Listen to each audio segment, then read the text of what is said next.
I always felt there was a gap in my childhood. Not a memory, a blank space. One day I was holding old documents in my hands. I wasn't looking for anything specific, just flipping through them. Whenever I asked questions, they got angry. Whenever I looked for photos, they said I was imagining things. Whenever I doubted them, they reminded me to be grateful. I believed them, that I was lucky, that they even kept me. But there was a date in those papers, a year that didn't match any story they ever told me. And in that moment I realized, if my parents lied about my birth, who was I to them really? I could never clearly remember my early childhood, not in fragments. All of it was missing. It felt like someone carefully removed a piece of my life and filled the gap with borrowed stories. Whenever I asked my parents about my early years, their answers were always the same. Short, rehearsed, normal childhood. Nothing unusual. You're imagining things. There were almost no photos, and the few that existed started too late, only from the age when I already remembered myself. Sometimes I noticed the looks, the pauses before answers, the irritation over simple questions. Eventually, I stopped asking. They told me I was ungrateful, that I was lucky to have them, that other kids had it worse. I believed them. It was easier that way. But the feeling never left. Like I didn't enter this family the way I was supposed to. And whatever the truth was, I wouldn't like it. I started noticing things I used to ignore. The way my parents exchanged looks whenever the past came up. How my mom abruptly changed the subject. How my dad spoke for her, like he was afraid she might say too much. Once at school, we were asked to bring our birth certificates. Everyone did. I didn't. My parents said they had it, that I didn't need to see it, that I was overthinking pointless things. I felt ashamed, like I had done something wrong, like I asked a question I wasn't supposed to ask. It kept happening as I got older. Documents stayed with them. Decisions were made for me. My opinion didn't matter. They called it care, control for my own good. And whenever I pushed back, they reminded me how much they had done for me. So I agreed again. Because deep down, I believed one thing.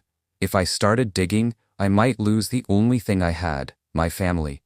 When I was 22, my parents decided to clean out the garage. They were preparing to move and suddenly became overly attentive to every single box. My mom kept saying that some things were off limits. My dad joked nervously and rushed me the whole time. In one box, I found an old folder with no label. The paper was yellowed, the edges brittle. Inside were medical records and copies of court documents. My name was printed in full, without errors. Then I saw the birth date. It didn't match the one I had known my entire life. The difference was almost 2 years. At first, I thought it was an archival mistake. But the case numbers, doctor signatures, and official stamps were too precise. When I showed the folder to my mother, she went pale and sat down.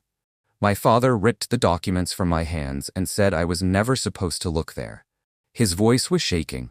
In that moment, I understood this wasn't confusion, it was hidden. And if they lied about the very beginning of my life, then the truth was far darker than I was ready to face. After that day, something shifted in the house, not instantly, slowly, like a crack in a wall you only notice once it grows too long. My parents tried to act normal, too normal. My mom talked more than usual. My dad joked louder, but pauses appeared between their words. Long ones, awkward ones. I started noticing how they exchanged looks before answering any question, even the simplest one. At night, I replayed conversations in my head. Their sentences didn't align. Details changed. Stories shifted. I began remembering things that once seemed unimportant. Doctors I didn't recognize. Moves without explanations. No relatives at holidays. I asked again about the documents. My dad snapped and said I was looking for problems. My mom quietly repeated that I should be grateful. And that's when it hit me. They weren't afraid of the truth. They were afraid I'd stop believing them. Because without my belief, their version of my life would completely fall apart. I decided to stop asking them directly. Questions made them cautious, quieter, smarter. So I started searching on my own, carefully at first. Online requests, old databases, county archives from places we once lived. I didn't know exactly what I was looking for. I just felt the answer existed. Weeks later, the first official response arrived. My name appeared in a court case, not as a child who had been adopted, but as a child placed under temporary guardianship. The difference mattered. The documents carried my parents' signatures and an expiration date for the guardianship. It had passed long ago.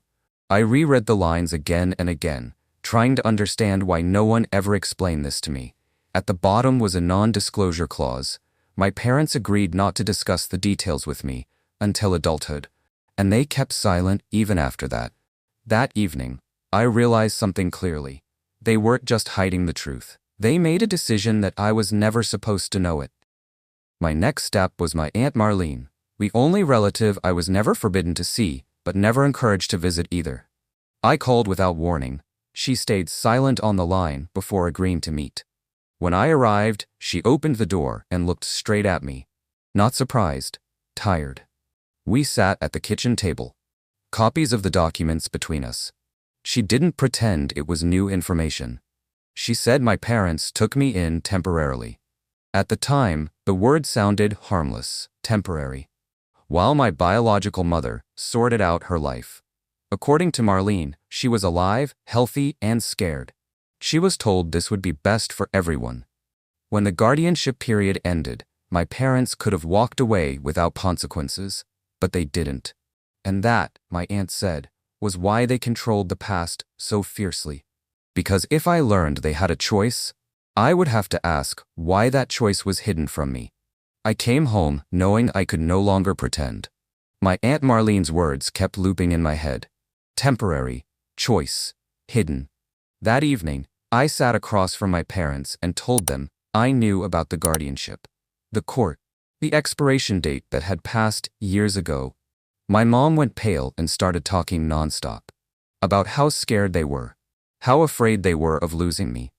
My dad stayed quiet at first, then said it was none of my business, that the past didn't matter. I asked why they lied, why they made me feel guilty for asking questions. There was no real answer, just irritation. My dad said I should be grateful for everything I had, and that's when it clicked. This conversation wasn't about truth for them. It was about control. As long as I didn't know who I was, I couldn't leave. As long as I doubted myself, they felt secure. In that moment, I realized if I stopped now, I would remain a child, trapped in their version of my life. After that conversation, the house felt heavy. Not loud, pressing. My parents acted like nothing happened, but every movement carried tension. I started noticing small things. How my mom checked if I was home. How my dad asked the same questions using different words. They needed to know where I was, who I talked to, what I was thinking. I realized the control never stopped. It was just disguised as care. I began remembering how they discouraged trips, friends, any decisions made without them. Back then it felt normal. Now it didn't. I asked why they never finalized an adoption. My mom said paperwork didn't matter. My dad said family wasn't about documents. But if that was true, why all the lies? That night I couldn't sleep. I understood the truth wasn't dangerous because it could destroy the family. It was dangerous because it stripped them of power over me. I started looking for information about my biological mother. Not out of curiosity, out of necessity. I needed to know where I came from. The archives gave me a name and a state, nothing else. For several nights, I just stared at the screen, unable to take the next step. I didn't know who I was to her. A mistake, a reminder, or someone she chose to forget. My father's voice echoed in my head, saying the past didn't matter. But if that were true, why was it hidden so carefully? Eventually, I sent a short message, no accusations, no emotion, just one question. The reply came the next day. She said she knew I would reach out someday, that she was legally forbidden from looking for me, permanently. She didn't justify herself or cry. She stated it as a fact. In that moment, I realized the truth had always been close. It was just blocked by people who decided they knew better, who I was supposed to be. Her reply came the next day, short, controlled, no emotion. She said the court order was permanent, not temporary, not conditional, absolute. My parents demanded it as a requirement. If she broke the silence, she would lose me forever. Not emotionally, legally. I asked why she agreed. She answered honestly. She was 20. She had no money, no lawyer, no support. She was told it was temporary, that I would come back once she got stable. But later the terms were changed, without her consent, through the court. She found out too late. She was forbidden from searching for me, forever. She didn't apologize. She didn't justify herself. She just said she waited every year, hoping I would find her on my own. That's when I understood. It was assigned, decided, allocated. Someone chose who I belonged to. And all this time, I had been living inside a decision that was never mine. After that, I couldn't pretend nothing had changed. I came home and looked at my parents differently for the first time. Not as the people who raised me, but as people who made a decision about my life and enforced it through silence. I told them I contacted her. No accusations, just a fact. My mom started crying immediately. Loud, broken. Like I was the one hurting her. My dad stayed quiet, then said I didn't understand what they went through. That they protected me. I asked from what? He said, irritated, from chaos, from poverty, from her. I told him the real chaos was the lie. My mom kept saying I should be grateful, that without them, I wouldn't be who I am. That's when I saw it clearly. Gratitude was their main tool. As long as I felt guilty, I didn't ask questions. As long as I doubted myself, they controlled reality. The conversation didn't explain anything, but it confirmed one thing. They never planned to tell me the truth. After that conversation, the house stopped feeling safe. Not because of yelling or threats, because of the silence. My parents acted carefully calm. Too calm. My mom cooked dinner, asked if I was hungry. My dad asked about work. But every question felt like a check. Where I'd been, who I talked to, what I knew. I noticed they tracked my schedule, my messages. When I left the house, I used to call it care. Now I saw fear. They knew they lost control over the one thing that kept me close, ignorance. I started gathering documents, scans, copies, emails, dates, not for revenge, for myself, so no one could ever say I imagined it, that I made it up. For the first time in my life, I didn't feel guilt.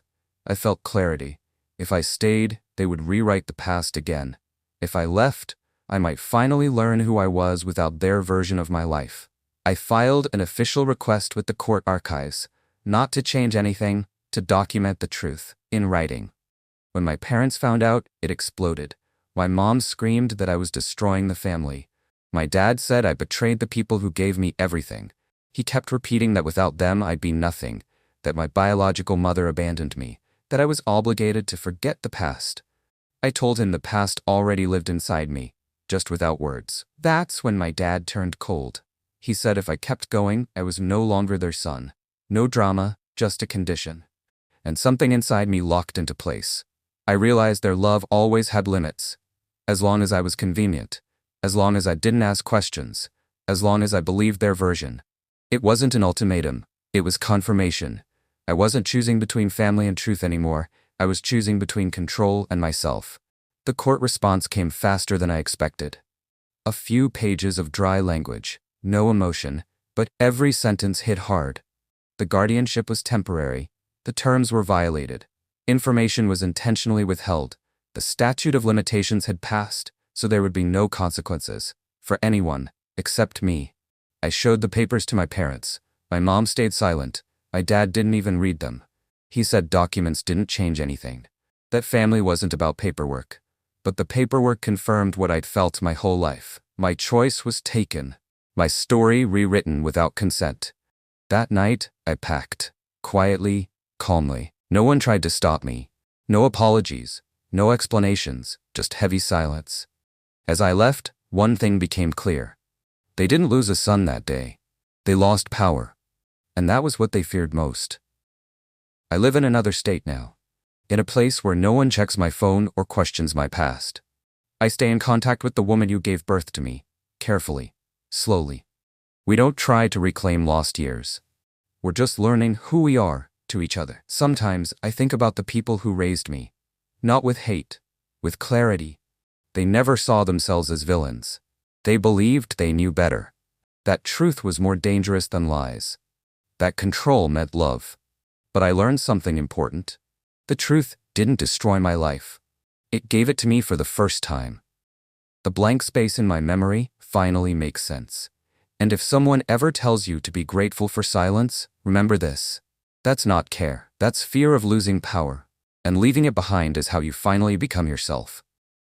If you enjoyed this story, subscribe to the channel, like it, and click on the bell, so you don't miss any more stories. See you soon.